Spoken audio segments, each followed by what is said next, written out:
Happy Monday, everybody. It's Jim, it's Matt, and we had a long, hope everybody had a wonderful Thanksgiving weekend. Lots of football and drama. And Matt, I got to tell you something. I hope, I hope LSU never wins another football game. I Yeah, Lane Kiffin is who Lane Kiffin is. He yeah, had I. It was funny because I don't know about you, but when I heard there's two planes going from LSU to Oxford, I'm thinking, why? I mean, there's only one Lane Kiffin, so who? What the hell? hmm It turns out he takes his coaching staff with him.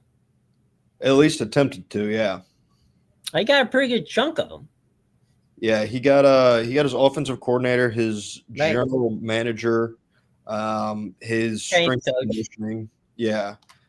Aside from that, I don't think he was able to get anybody from the defensive side. Granted, I don't think he's No, going to need anybody from the defensive side with Blake Baker there already. Um, so there is that. But yeah, he was not joined by as much of his coaching staff as I was expecting based on the reporting that was kind of coming out of that meeting late Saturday night.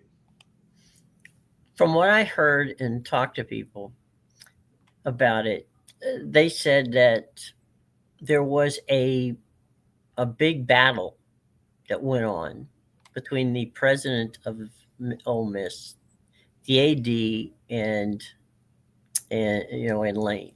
hmm And Lane was livid about the fact that he thought they, meaning Ole Miss, was being unrealistic for not allowing him to coach the team through the playoffs.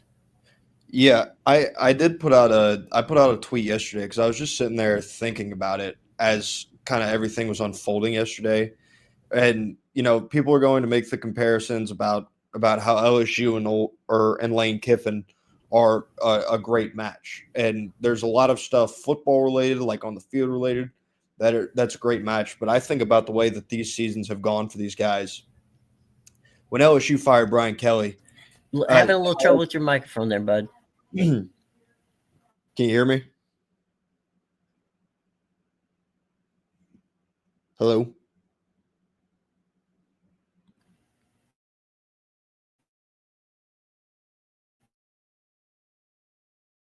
At the moment, my problem with Lane is that it's Lane being.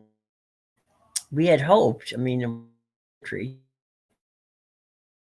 how he's changed and how he uh, life down and is calmer for him. And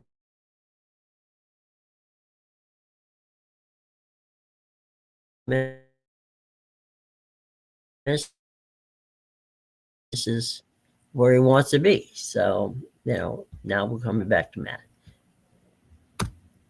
Hey, Matt, I was just saying that Lane had, we had that documentary on him where he's at peace and, all that hmm stuff. And, 6 years at Ole Miss and he couldn't be happier. Family loves it, blah, blah, blah. Only to turn around and see that Lane has not changed. Yeah, yeah. I mean, honestly, kind of what you expect at this point. He's a guy who, at every coaching decision, has come with some turmoil, seemingly, that he's made. No, but I thought about the comparison of when LSU fired Brian Kelly earlier this year. Mm-hmm. What did they come back and do? They tried to cut his buyout down, and they were playing victim, like, oh, Brian Kelly's making us pay Mm-hmm. the whole buyout. That's what it felt like. And then as Lane Kiffin's leaving Ole Miss, seemingly attempting to leave them in ruin, he's like, why won't you guys let me stay here and coach? Mm-hmm. I don't get that.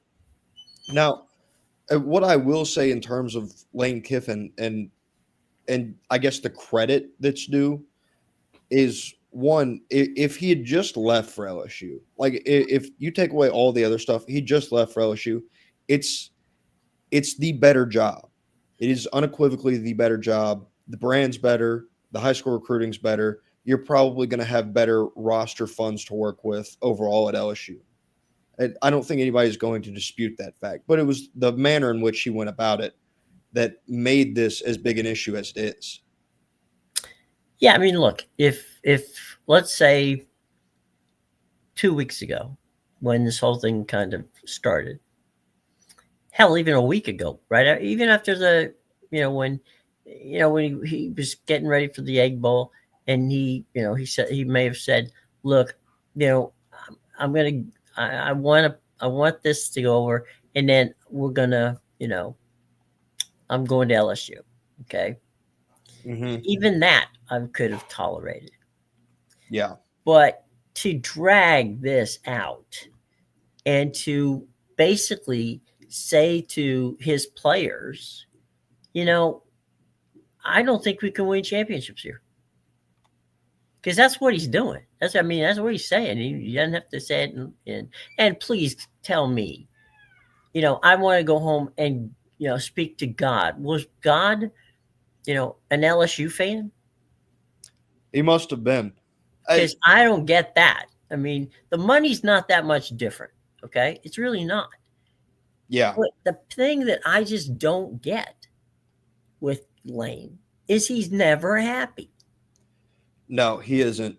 And I mean, I think I can sum this one up as part of the because I mean I really don't think this was a decision based on like the financial aspect of it. I don't think he was lying when he said that on Pat McAfee's show.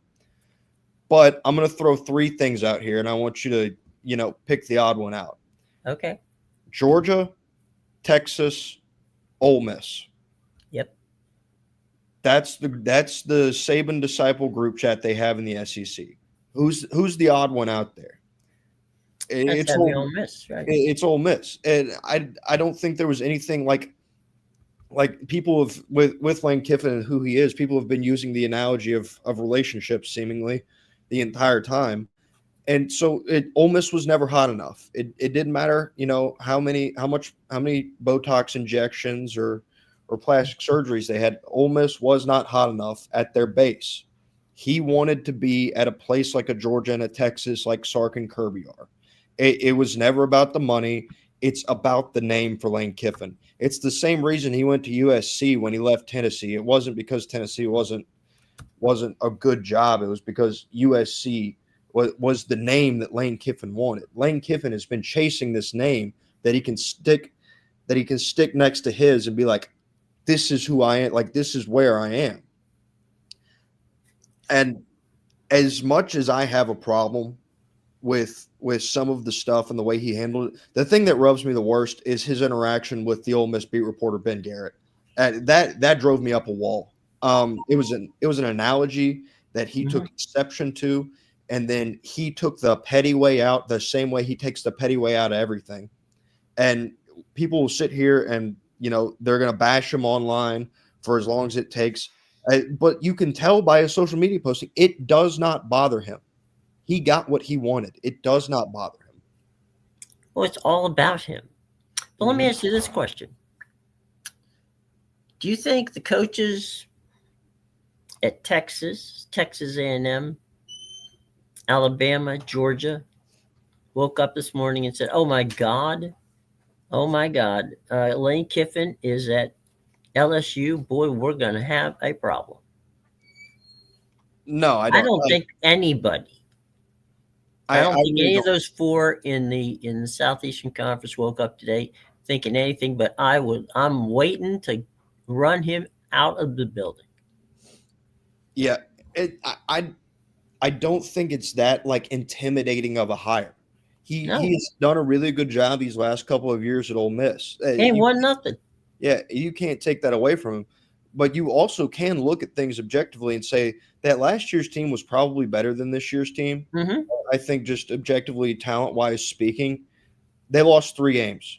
They lost to Florida, they lost to Kentucky, and this is in the process of them beating a solid Georgia team last year at home. Like he had it all set out in front of him, and yet the part of him being a head coach and keeping his team focused week in and week out, the reports are that during the Kentucky week, he was busy with supposedly some personal matters. The Florida week, I don't know what was going on, but his team wasn't ready for that week either. So Lane Kiffin, the head coach, for as high as his highs have and can be, pretending like he is a guy that's going to get you to a certain level of success and sustain it all the way through feels like something unrealistic, quite honestly. Yeah, and if you are a somebody who wants to play at LSU, is there any? Can you believe anything he's saying? I mean, he's the kind of guy that it feels like he's going to be able to talk his way out of it in a sense. Like Mm-hmm. it feels like he's still going to be able to like be successful and recruit and compete regardless of what he's done. Because I mean, my God, he just did it at Ole Miss. Like it now, maybe it's under the guise of him being a different person is the reason that he was able to do it at Ole Miss successfully. But he was able to do it. So if he can convince those people, then I have no problem believing that he can convince the people of Baton Rouge.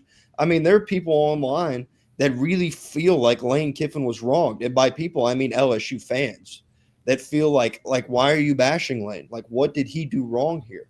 I had an interaction where they said on Twitter yesterday where they said, if you just changed the names of the schools, if he was leaving to go to Alabama, would people be this upset? Yes, it's not about LSU. It's not about where he's going. It's about the way he went about his business, which was making this a public spectacle for weeks on end, Mm-hmm. essentially trolling his own fan base at the time in Ole Miss, and then ultimately just tossing them out back on the scrap heap like he did Tennessee. Yeah, I know. Scott Strickland and the folks at Florida got tired and just Mhm. said, "Look, you know, we're moving because we're not going to sit here and wait. We're going to start talking to people." And the moment Lane decides he's going to go to LSU, which that's what everybody that I spoke to, with Florida thought he was going to do. They said, "Fine, but we're just going to go get somebody." Now, they hired Tulane's head coach, who we both like, the guy. Yeah. Summerall, he's got a very good chance of doing well there. Um, Look at that. It's funny. Tulane, Memphis, USF, and North Texas. All those coaches, three of them went to the SEC. One of them went to the Big 12.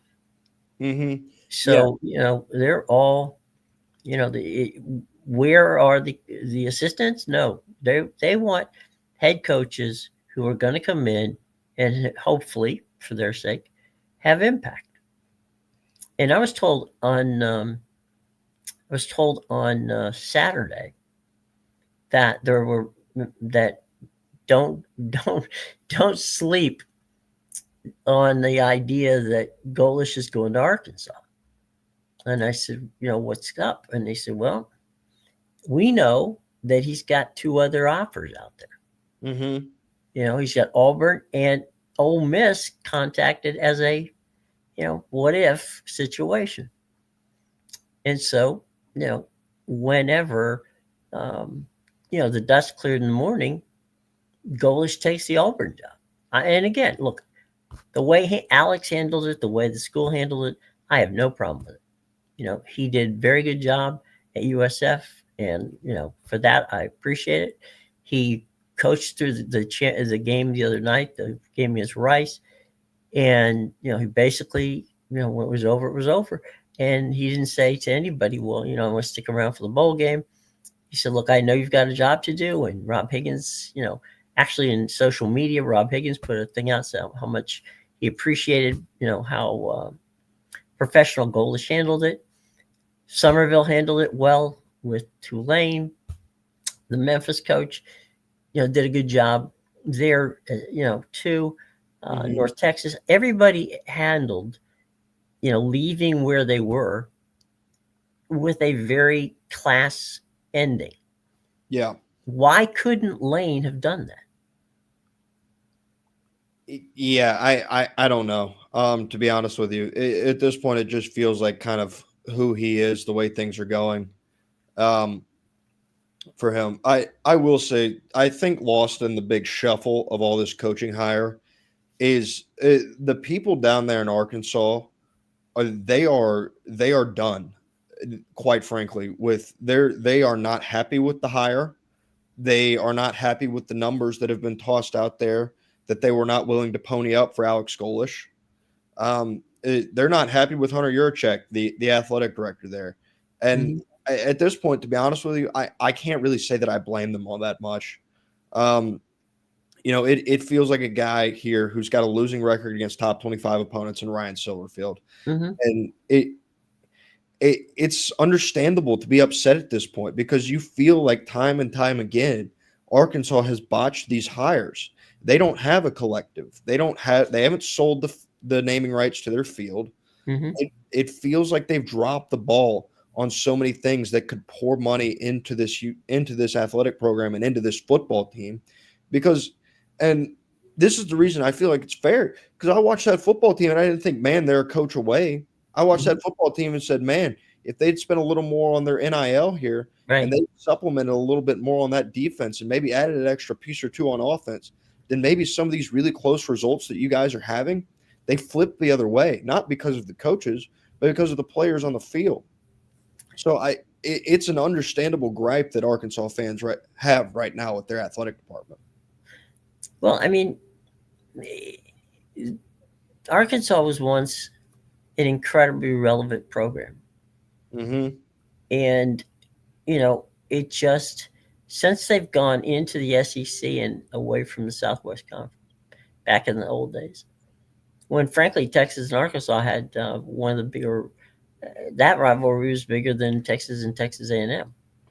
Uh, Actually, what was it, in 1971? I think when they played, you know, that rivalry game that then President Richard Nixon was at. He went into the locker room after the game and declared Texas the national champion, which was interesting because Clemson got the national championship on UPI that year. Um, but anyway, they just haven't been relevant. They've been relevant in basketball, but they haven't really been relevant in football. Yeah, And it goes to your point. I mean, you're either going to play with the big boys or you're not. And clearly, they don't want to play with the big boys. yeah, and I mean, being in the Southeastern Conference, it feels like you're almost like you owe that to not only your fan base but seemingly the rest of the conference to to compete and put a good product out there on the field. That's not something they're doing right now, and it's an understandable disappointment that these fans have. So you know, Ole Miss and LSU will dominate the headlines for a while now, as they should. Mhm. But what can't get lost in the shuffle is the pain that Arkansas fans are enduring currently. No, and it's fair. It's fair. I know that there's a lot of backlash about Golish on that. Hmm. Golish came out and said, "Look, I spoke to them. They made me a very nice offer. Nothing was in writing. I never signed anything. I never committed to them. I said that I would let them know. They said fine." And he goes, other options came out. Yeah, and I mean, if you're Alex Golish, you're looking at your options in the way that things have gone. I just reprimanded their athletic department. Why would you, in an attempt to go, compete for a national title, which is what you're doing when you're taking an SEC job? Like that's the thought process Mm-hmm. at a lot of SEC jobs. Auburn is a job where you think you can go and you can compete for a national title. LSU is, Florida is, Ole Miss to an extent is as well. Like these are all places where you feel like you can compete for a national title. And right now, Arkansas is not a place that is financially committed to attempting to compete in football right now. Well, you uh, have over the last couple weeks sang the praises of what a great job Auburn is. Yeah, yeah, it's a fantastic job. That when How Auburn, that game the other night was entertaining. yeah, when Auburn is aligned and they move in one direction, that is a Mhm, place that can be a very good program. They have a good collective. mhm, There's something like people will talk about the stadium and albeit what was a completely and utterly overplayed narrative, this haunted house thing this entire week. mhm, There is something about Auburn that people gravitate to typically when they get out there. Like when you talk to people that went to Auburn and they talk about Auburn, they talk about the special place that it is. So in an essence, sometimes it does the recruiting for itself as a place. mhm, And so when you get somebody in there that can also that can actually recruit as well, like you don't have a Hugh Freeze and you don't have a Brian Harson in there, and you actually go in and you run a legitimate coaching search and you find the right guy for the job, it's a place that you can win at. Especially in today's day and age, it is a place that you can mhm, win at. So yeah, if Alex Golish has found the right fit and Auburn has found the right fit in Alex Golish, that is a place that is not going to be like you're not going to want to go to Auburn. You're not going to want to play against Auburn in 2 3 years. mhm. And it's a when you're on campus at Auburn, it really is special. I mean, it's a special place. It's a Hmm. nice place to go. It's I didn't go there, but I've been there many times. That it's just they take a great deal of pride in that school. The alumni take a great deal of pride in it.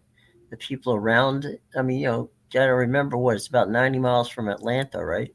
Yeah, it's about like 2 hours, 2.5, somewhere in there. I know that only because we one day after we had done a football game there, we had to fly out and we had to drive to Hartsfield to get there, and I know we we were booking it pretty good to get to make it to the airport, and it's just a good place, but you know.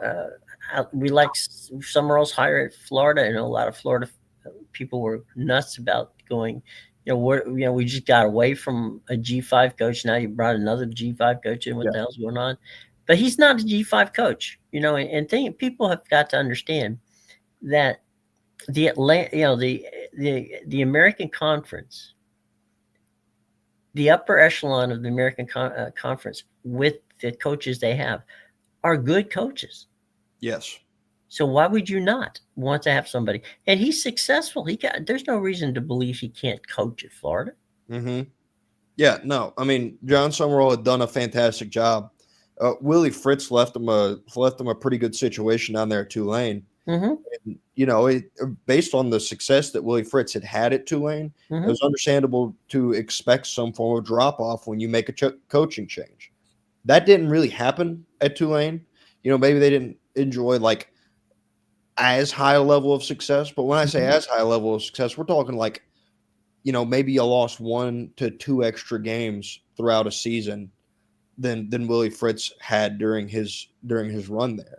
Like they're still a really good program. They're playing for an AAC title, and now if you're, it's a weird situation because obviously if you're both of those programs and those head coaches and Eric Morris and John Summerall, you want Mm-hmm. to win that football game. You want to see your team win that football game if you're the fans. But now each of those schools has a special cohort of fans that are like, we don't want you to win. we want Right. the season to be done. We want you to come be at our place, come finish, come like try to put together some recruiting class and go attack the portal. Mm-hmm. But now you're looking at a situation where with the AAC in that conference championship game, the way it's going, you're going to have at least two schools in this playoff that will not have their head. Well, I say will not. Will have their head coach bound for elsewhere. Based on my understanding, if whatever AAC team wins that title and makes it to the playoff, they Mm-hmm. will be allowed to coach out their time at that school. Right. They will. Um, and honestly, it's because they were straight up transparent with the administration as to what they wanted to do. Yeah, and what I will say is I do think it's a little different when you're jumping from the AAC to the SEC. like just in terms No question, no doubt. of the jump. So I feel like it's easier for them to let them coach through, but still the proposition that Lane is a victim in all this is absurd. Yeah, he's about that's ridiculous. And when you bring a second plane because you're taking coaches with you, and don't for a moment think that he's not going to land 3 or 4 or 5 of those players from Ole Miss in at LSU. Oh yeah, no. There's gonna be He's going to kill the program. he's gonna get a decent amount of guys there. Mm-hmm. Obviously you're more apt to see offensive guys go than defensive guys, Right. with Pete Golding staying there. But still that team is really more built on their offense right now than it is necessarily on their defense this year. Mm-hmm. So it's going to be a hit for Ole Miss when these players do inevitably start leaving, because there's a very real possibility that they do the same thing, that there's a few of them that are very much in it for themselves and they leave that school Mm-hmm. that they played a crucial part in getting them to that playoff berth and don't even play it out. It's I went on Twitter I think it was yesterday, and said, look, Tulane, North Texas, USF, Memphis all lost their coaches. Mm-hmm. It basically now there's a reset, and whoever lands, the right coach could very well control that conference. Yeah. I mean, they're all starting from ground zero essentially, Mm-hmm. and they all were the class of the conference. So it's going to be interesting now what happens with the AAC, partially just because of the automatic playoff bid. Sure. Is because there's an automatic G5 bid, and really, if the AAC is not putting out a good product, then it falls on the Mountain West, because after you get past those two G5 conferences, Mm-hmm. your fall off is pretty significant. Well, I'll tell you, it to me, the key thing here has been that you know that I think all of them are ready to grab somebody. I don't know who those somebody is. I know here's the wild stuff. We get the wild stuff, right? People are floating Jimbo Fisher out there as a possible candidate for Tulane and for USF. That's And there's absolutely no way in hell I can see either of those universities taking Jimbo Fisher. it would. I mean, if you're Jimbo Fisher, do you even want that job? Like I don't think they want you, and I'm not sure you want them. Well, he can't find it. He can't find a school in any of the P4 conferences that want him. Yeah, I mean, Jimbo trying to get his hat back in the coaching ring is interesting. Uh, he works at the ACC network right now. I don't Mm-hmm. understand why he would be, just starving to get back into coaching. I don't know. He made a lot of money off of the buyout of Texas A&M. Yeah, that's pretty much your reason right there, is you're just chasing another buyout because Hell, if you really wanted to if he really wanted to coach, and you had just mentioned it, why wouldn't he just call up and take the Arkansas job?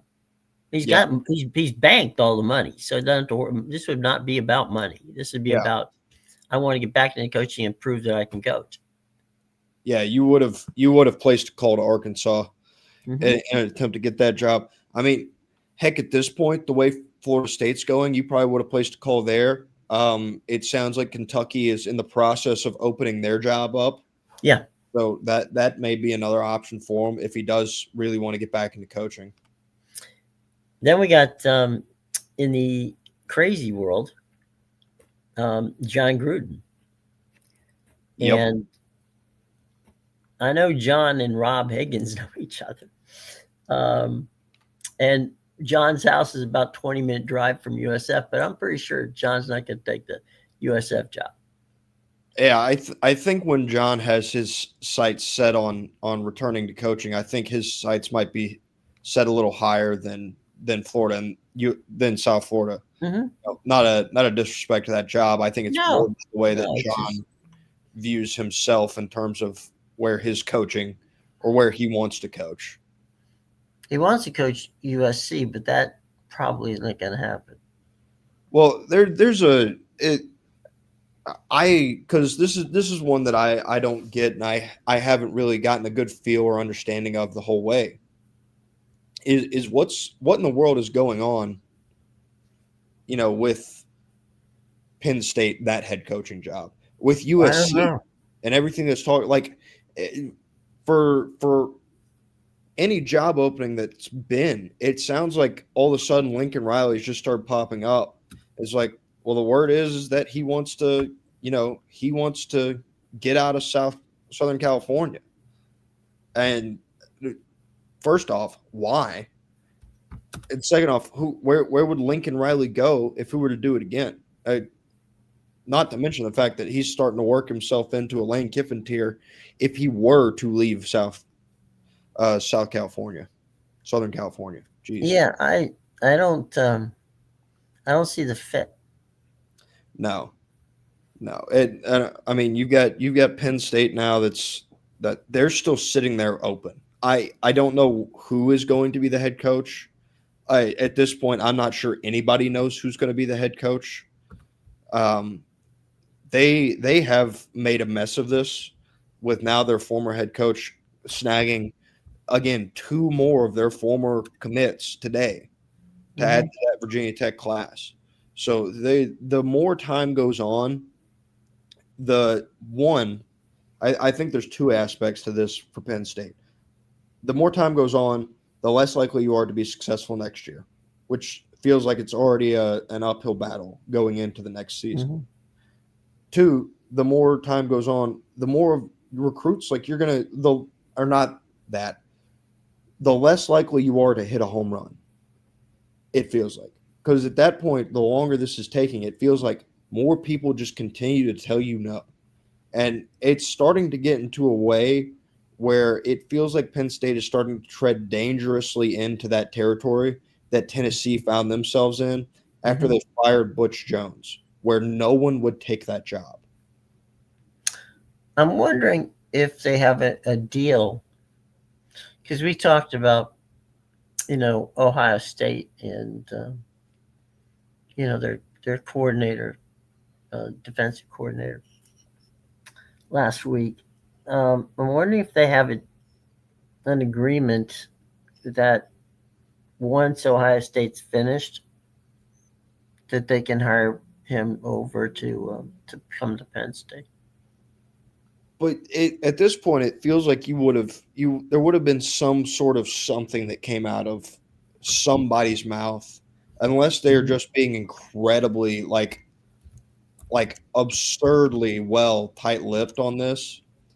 It feels like you would have heard something about Brian Hartline having a deal in place to become the next head coach at Penn State. Mhm. So that's really the key piece that I'm missing in terms of that being the answer. I'm not saying that it won't be, but it feels like we would have heard about it by now if it were to have been, because this isn't something like where Penn State would then require Brian Hartline to immediately come to campus and pull all his attention that way. Like it's obvious what Ohio State has ahead of them, and if that's your guy, then yeah, you sacrifice the offseason and let him come. But at the same point, you would have also given your fans a little bit more peace of mind in terms of where that program is headed. Well, I know that they spoke to Bob Chesney, the James Madison coach. Um, they spoke to the representatives of BYU's coach Kalani Sarek, and they've former NFL coach Brown Beadall, uh, I'm sorry, Double, and I I don't know. I mean, it's a good job. I don't know why either they're doing a bad job of recruiting somebody, or they can't find somebody. I don't know what it is. Yeah, and I know that just based on things that have been said and read and all the reporting that's been done on it, it appears that there's some booster backing Hmm. for Terry Smith to potentially be the next head coach there. Um, it, if they hire Terry Smith, then they've just thrown their Joe Paterno goggles on and started like sticking their fingers in their ears and humming, just pretending that they made the right choice and everything will be okay. That would be a complete and utter failure of a coaching search if Terry Smith were to be the next head coach at Penn State. Yeah. I don't think that I don't think the boosters at Penn State would be on board with that. There's a lot of corporate sponsorship at Penn State, Yeah. so the viewing of you know what exactly are you doing. The one guy who I thought would get at least an interview was Jim Mora Jr. Yeah. What he's done at Connecticut, I thought was pretty damn impressive. It was. He made an interesting move this week. He chose to take the head coaching job at Colorado State, Yeah, uh, no, which that one is just one that does not make sense to me at all whatsoever.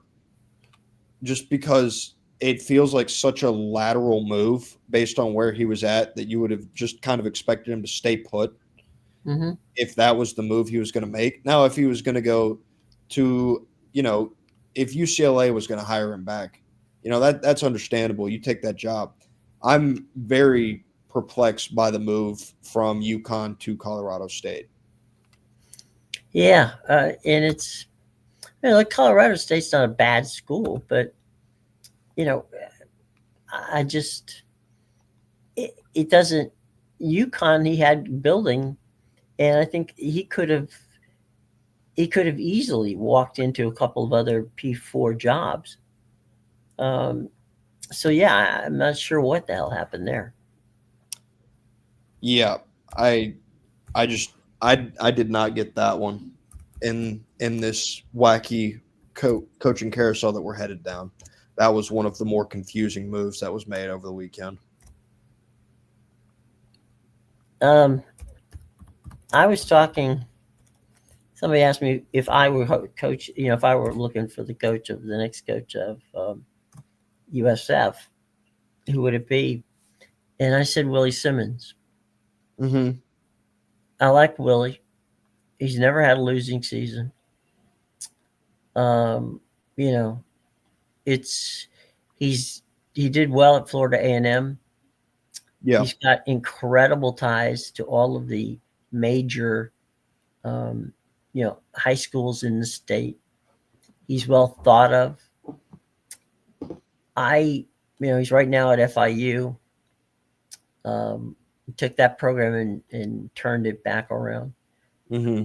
I mean, is it the sexiest name? No, but if you're looking for somebody who likes to do the up tempo offense like Golish did, and look and is looking for somebody who deserves a shot, Willie Simmons is your guy.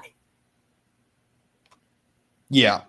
Yeah. I mean, he's done a really good job, and that's what you're looking for when you're hiring these head coaches. It's all about relationships. Yes, schemes matter, that they do, but now more than ever, your head coaching position is who do you know and how are you going to CEO?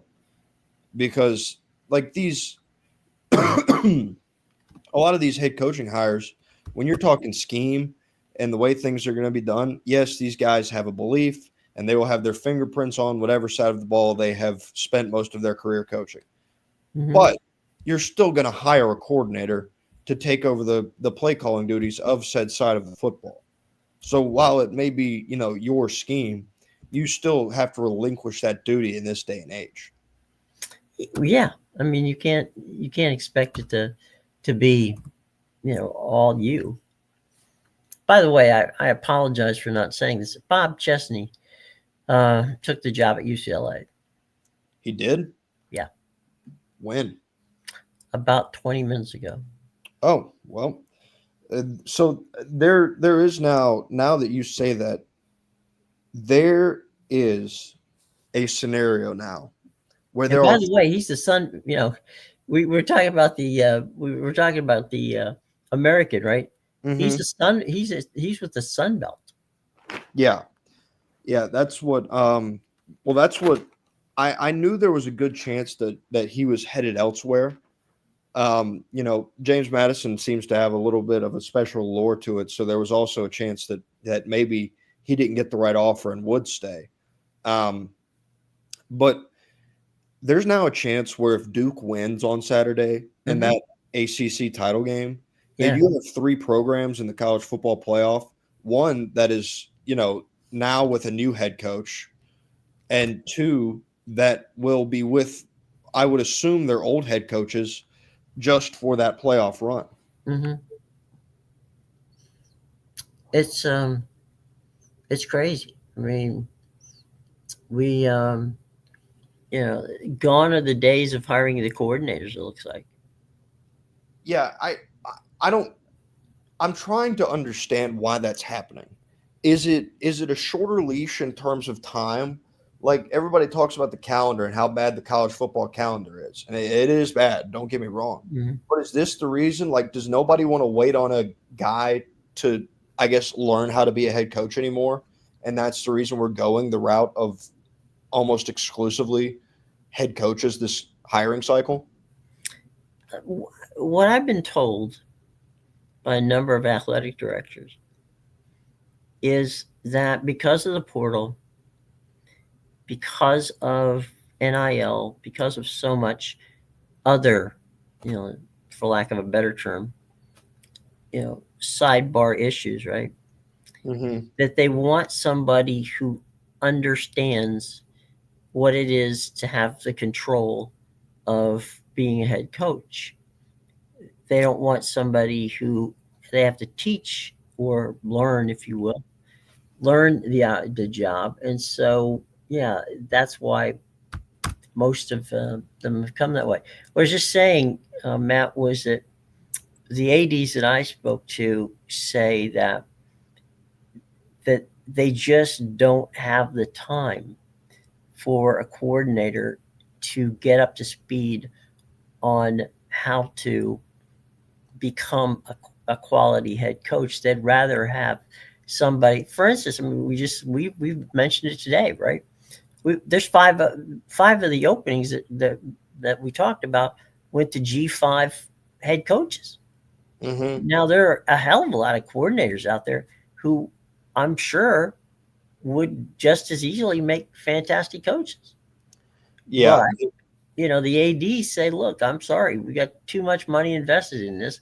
We're gonna go out and get us a head coach who we don't have to wait for them to understand how to run a program. Okay, fair enough. But it could be one of those things where you take a guy because you think he can coach, and he's coaching on a level that isn't at the level you are. So, you know, maybe I mean, in some cases, the coordinators know more about how the head coaching job works than some of these head coaches do. hmm that's where if you're hiring a coordinator, um,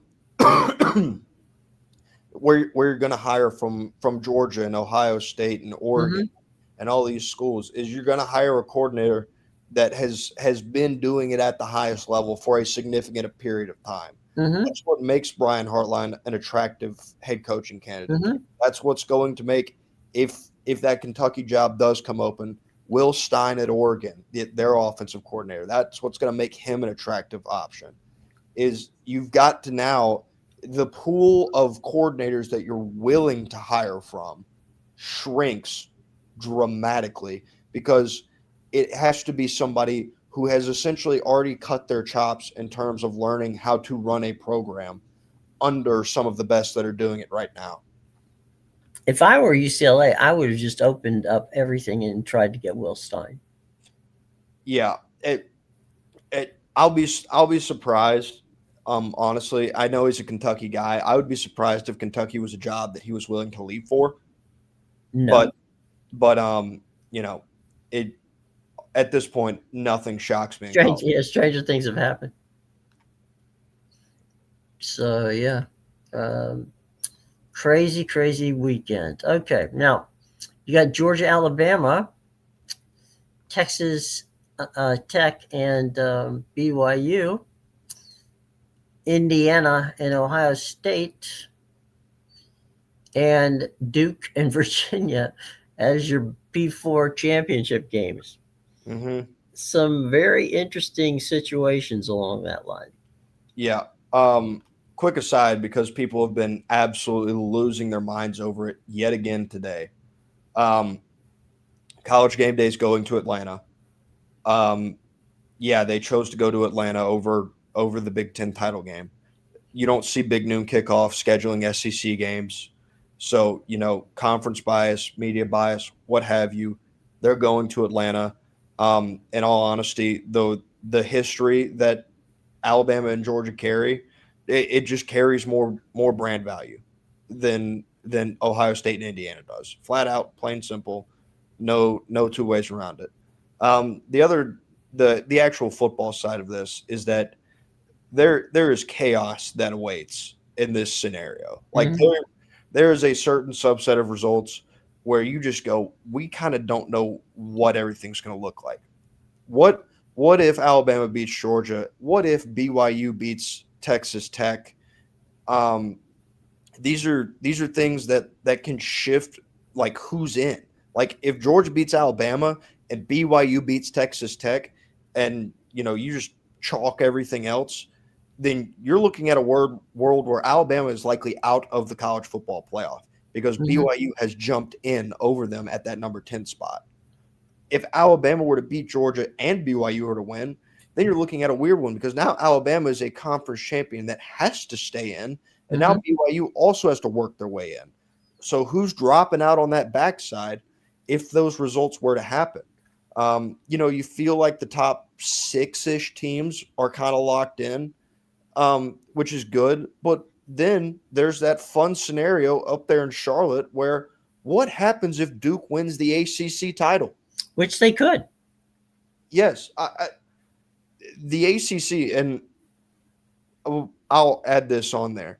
Texas and Miami fans, they're just talking to themselves. They're trying to appease themselves.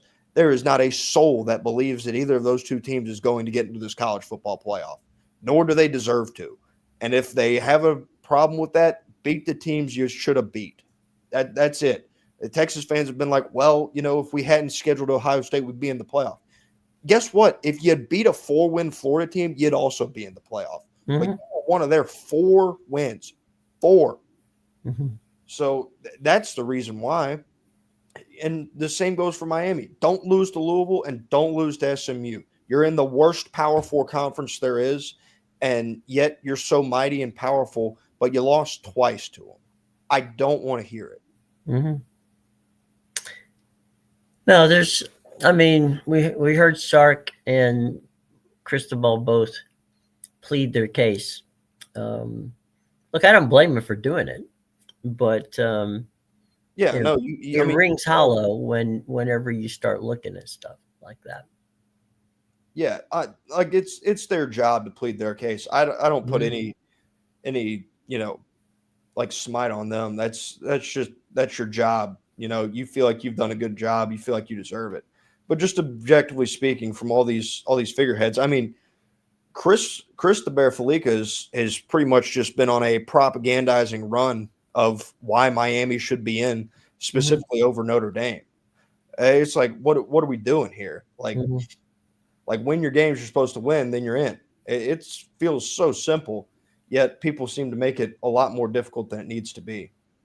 Okay, if if Texas, all right, if Texas had lost to, let's go this route. If Texas had lost to, I'm sorry, yeah, so to Ohio State, and Texas had lost to Texas A&M,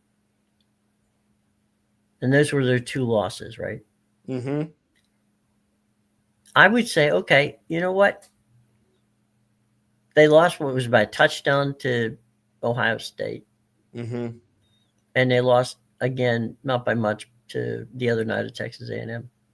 Well, Texas beat Texas A&M. Right, no, Texas, Texas beat Texas. I'm sorry. If yeah. what was the other team that I was thinking It of? was Georgia. Georgia, right? If that would have been their loss, you have lost to the number one and number four team in the country.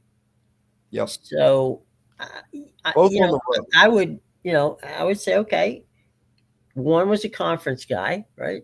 That was your Georgia game, Hmm. and kudos to you for going to the big house and playing Ohio State. You'd have a much better argument than what you just put out there, which is they don't have a good argument. No, their argument dies when they aren't in Austin. I Right. mean, they have been they have been a really really good football team when they have played in Austin this year. That's And Brian Turner says Lane could very well be another Kirby Smart. He could be. I don't know. he could be. I Brian, my pushback on that would be Kirby Smart has always been a better recruiter than Lane Kiffin, hands down, no debate about it. Um, that's going to have to change. You're going to have to find more consistency in his head coaching because, unlike Kirby Smart, you have a head coaching pedigree to go off of with Lane Kiffin. LSU is a special place. LSU is going to recruit itself in a certain manner, but it can't recruit itself the whole way. And so Lane is going to have to put a little more focus on the high school recruiting side of things and stop hitting the portal so hard if he wants to create a sustainable environment of success. Yeah, I'm not sure he does. I think he wants to win a championship. I would look at that portal because I think he's gonna. I think he's gonna work the portal. Now he did bring his guy with him on the plane over to his general manager Mm-hmm. who handles recruiting. So and LSU has the tools to get there. But I don't know what the pitch. I mean, look, you could win a national championship by just recruiting kids within a 75-mile radius of Baton Rouge. Mm-hmm. You're not gonna, but you could. But I think a lot of it's going to be, you've got teams that like Georgia, like um, Alabama, the two Texas teams we talked about, who are going to recruit against you. So Mm-hmm. you got to pitch to me why I'm going to LSU. Well, I would say now more than ever, those schools that are recruiting against them Hmm. have a really good pitch that they can negative recruit LSU. They're just going to toss Lane Kiffin's background and the way that things went at Ole Miss. That's going to be the pitch. Be like, yeah, I get it, but look, he looks like he's concerned about himself a lot more than he is about making you a great player and a pro at that. He So walked out on a team going to play for a national, in the playoffs for a national championship. yeah, so there's going to be negative recruiting there with LSU as well. And You know what if he pisses off the governor? that well, yeah, there is that. But their spice that both LSU and Lane Kiffin have, they do Mhm. match. There's no doubt about that. I think they'll be successful. I'm questionable about how long and how much noise is there involved with that success. It, is it is it a situation where you're like, yeah, we're winning, but like, man, Lane's making a real mess of it in terms of the PR and stuff like that. By the way, another this is purely a theory that I have. Um, I fully expect on Saturday, college game day, and that desk to have nothing but rave reviews about Lane Kiffin. That's just a theory that I have. There's a lot of Oh, Sexton. it's gonna be a love fest. Yeah, there's a lot of Sexton people on that desk. I would fully expect Hell, that to happen. Saban, was one of the guys who told him go.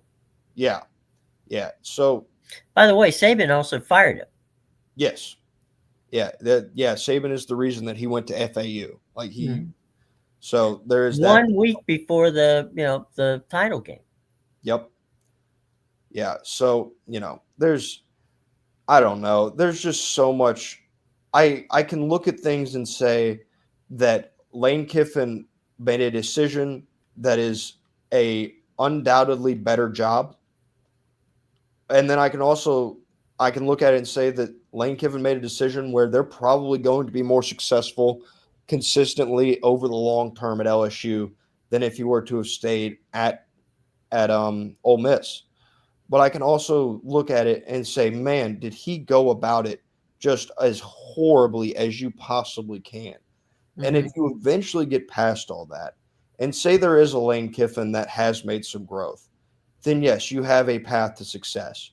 But it's going to be something where I need to see it to believe it in order to think that this is going to be a long term happy marriage for Lane Kiffin and LSU. You're just your mic dropped out a bit there. About scenario of Kiffin, I agree.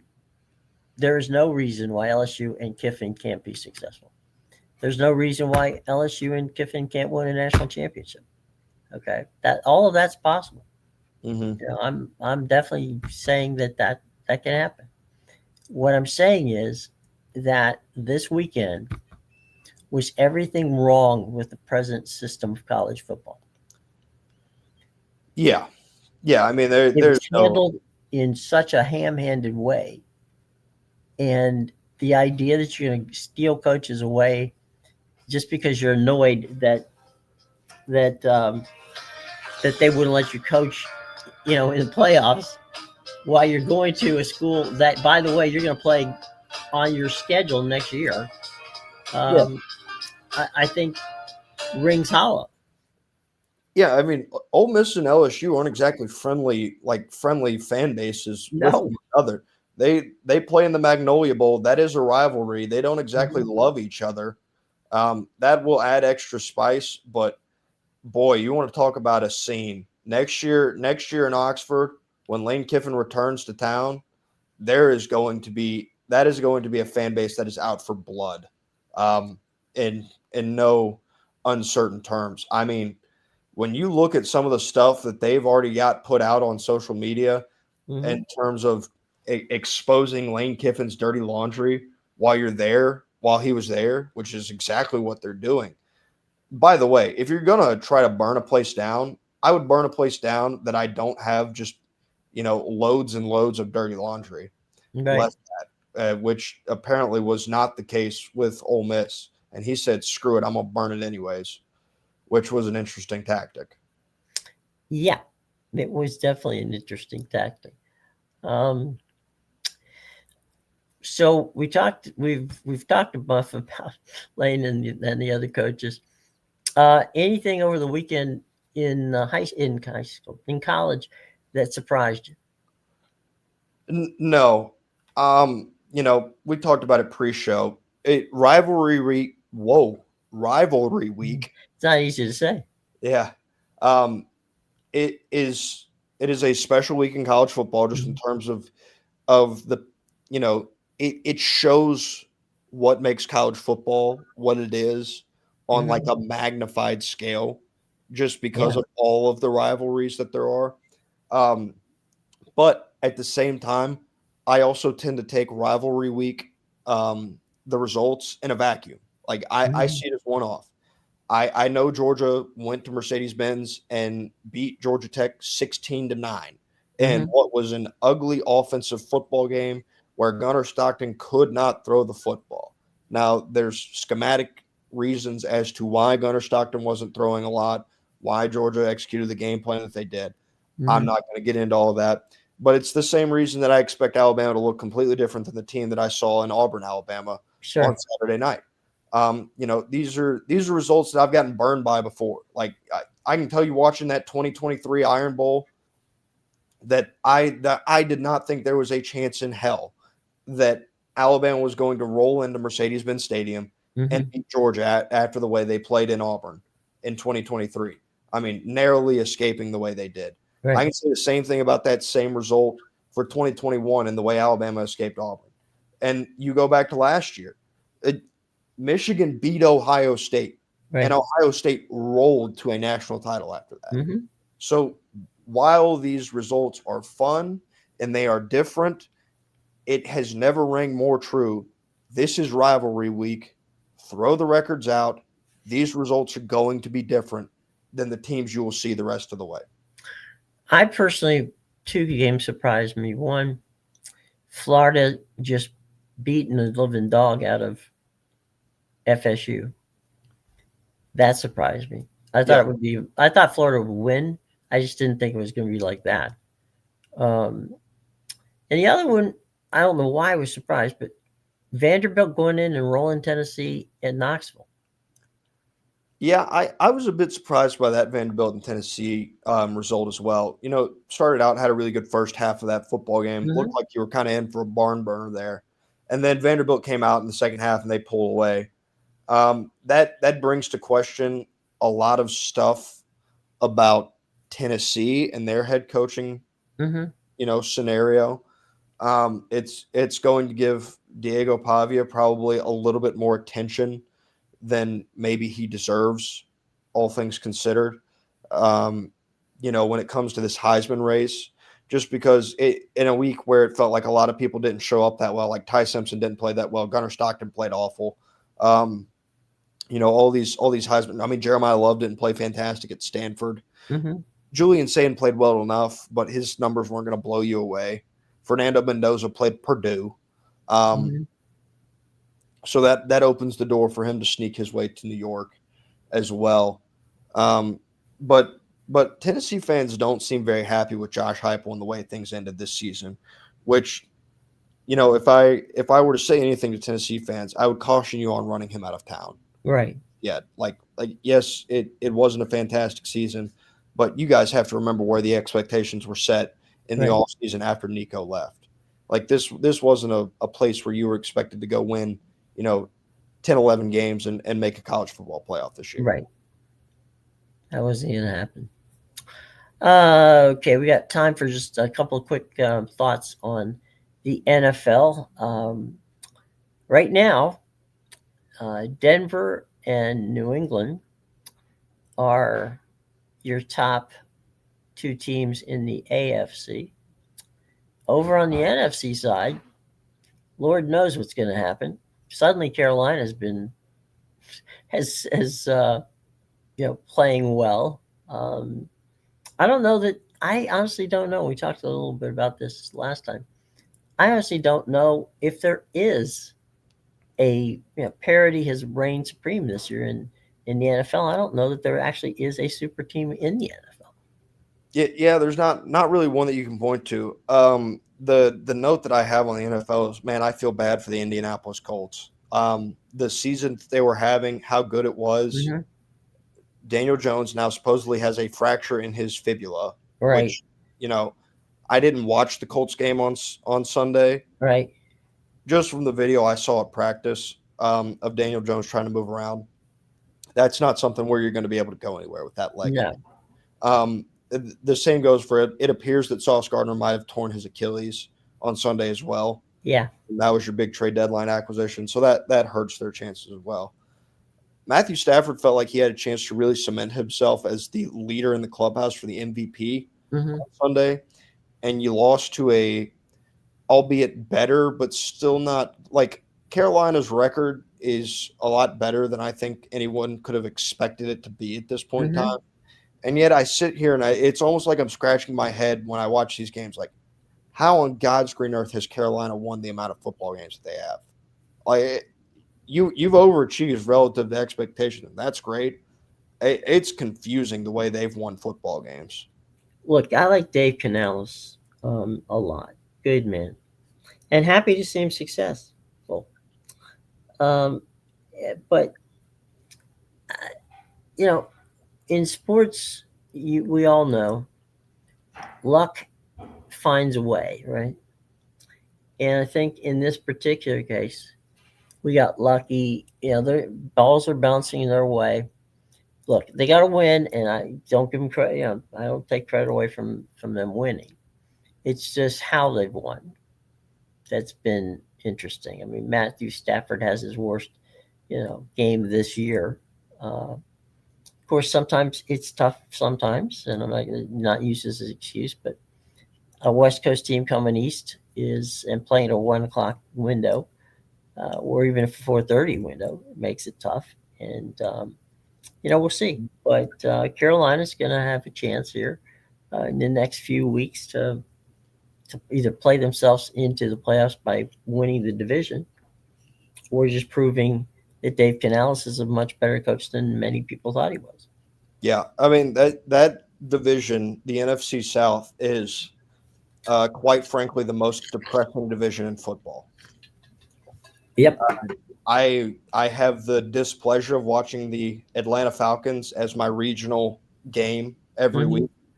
Uh, I clawed my eyes out as I watched them play in the rain against the Jets with Kirk Cousins starting at quarterback. Um, you And know, Nick Foles hitting a game-winning field goal. yeah, and then you've got the New Orleans Saints, who have an argument to be the worst team in football, which Mm-hmm. is that's another fun one. But then you've got Carolina and Tampa, Mm-hmm. who Tampa is one where it feels like they have just got this miles long lead on this division, and they've been in control the whole way. And then you look at the standings and the way the records are, and you're like, oh, this is a lot closer than it probably should be right now for Tampa with the situation that they're in. And Carolina does have that opportunity now, Mm-hmm. where if they play better in this home stretch, they could be a playoff football team, which feels insane to say. They could. I think a lot of it had to do with Tampa, Tampa having a number of injuries, Oh yeah. and A that host of injuries. they've got a all-star team on that. That's I mean, Bucky Irving just came back yesterday, so that was his first. He actually scored a touchdown. Um, I got a kick out of seeing Tristan Wirfs score a touchdown from uh, a Baker Mayfield pass, and Hmm. Todd Bowles was funny after the game, saying that maybe that with Mike Evans and Godwin and all these guys kind of dinged up, that maybe he should be playing Tristan Wirfs in the as a tight end or as a wide receiver. Yeah. I don't think they're going to do that a lot, but it was it's a gadget play. But you know what? You try it, it works. He caught the ball. It would have been bad if he dropped it, but there you go. Hmm. Also, One-on-one coverage with Tristan Wirfs isn't too difficult. no. I think the most impressive thing was uh, the Kate Otten picking him up after he got the ball, after he got the touchdown. Well, I was impressed by the fact that Fox had a graphic ready for Tristan Wirfs, which They did. That's yeah, that's they had the Tristan Wirfs touchdown graphic already ready to go. I was very shocked by that. Which maybe that was something that Tampa's coaches had kind of tossed to him in pregame meetings. So maybe yeah. I mean, they do. Coaches will tell you yeah, things. And you keep confidence, but you just go into the graphics department and say, hey, look, just for guns and giggles, here's 4 or 5 things that might happen. You know, put them in the old computer so we have them whenever if it happens, it happens. yeah. So credit to that to the Fox team on having that ready to go Yeah, when that did ultimately end up happening. I thought that was pretty that's cool. pretty cool. All right, well, we're gonna have plenty to talk about tomorrow because tomorrow is going to be some critical rankings, and we're gonna give you our 12 and see what you think if we are right, wrong, or how it plays out. But it's going to Mhm. be one interesting week as we head toward championship Saturday. Absolutely. All right, boys and girls, thank you very much for joining us. And we promise not to do much Lane Kiffin tomorrow. Today was just, we had 3 days of Lane Kiffin that was built up, and we just could not go without having some sort of comment on it. So, And it and felt like you go ahead, Matt. I was going to say it felt like we let off the show with Lane Kiffin and what he was doing for the better Mhm. part of like a week and a half. Right, Not doing a good like 45 minutes on him. Almost felt like a disservice. right. Um, One real quick aside to you all: we are not against LSU. We are not against seeing the Bayou Bengals have success. It's just how things ended up that was a little messy, and well, more than a little messy, um, and that we just want to see good college football being played and coached by good people. So you got Lane, that's who you wanted, and we'll see if that be careful what you wish for situation. Very We'll possible. see. Yep, we'll do what we can. All right, boys and girls. Tomorrow, around 3 o'clock time, we will back and we'll talk more about what goes on in college football and pro football right here. Take care, everybody.